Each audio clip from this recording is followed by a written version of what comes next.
not the abundant mindset. It's what I say. I like that. But like abundance, buy it. Yeah. Buy it for your husband, buy it for your partner, buy it. Just get the good stuff, pay for it.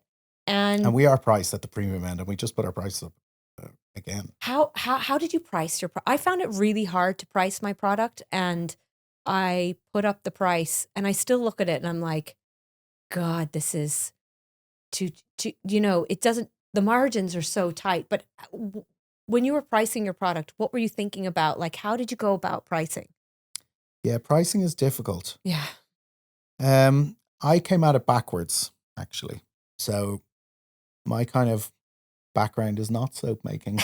Really? No, it's advertising, marketing, online, e-commerce. So like I knew to grow the business, I would need to spend like 30 quid per customer on ads, roughly, let's say, to get a new customer. So I started from there, and I was like, if we're selling a product where the average order value was €15, for example, you're never like, you would need that customer to buy 3 times before you break even. Yeah. And like those type of businesses exist, but they're venture backed, right? They raise funding because they have to. And I did not want to do that.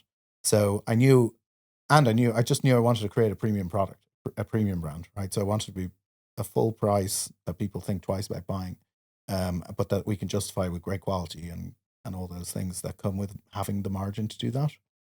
So things like us continuing to make our products 50 at a time and hiring people to do so, we couldn't do that if our price was, more mainstream, more middle of the market, because we literally would not have the money to do that. You'd end up thinking like, how do I cut my costs? And is that like by outsourcing to a factory, or is it by cutting the actual raw materials? I'll give you a good example of that. We could cut our costs tomorrow in half of our raw materials, to like the cost to make a bar soap, by simply stopping to use essential oils. So we only use essential oils to create our unique blends of scents. But I could buy fragrance oils, which cost next to nothing comparatively. And like half of our cost to make that soap is actually the scent profile and the natural essential oils that we use. And we buy in bulk, but some of them are really expensive. People often go, "Oh, what about sandalwood? Have you got anything sandalwood scented?" It's like, do you realize that a kilo of sandalwood is about €3,000?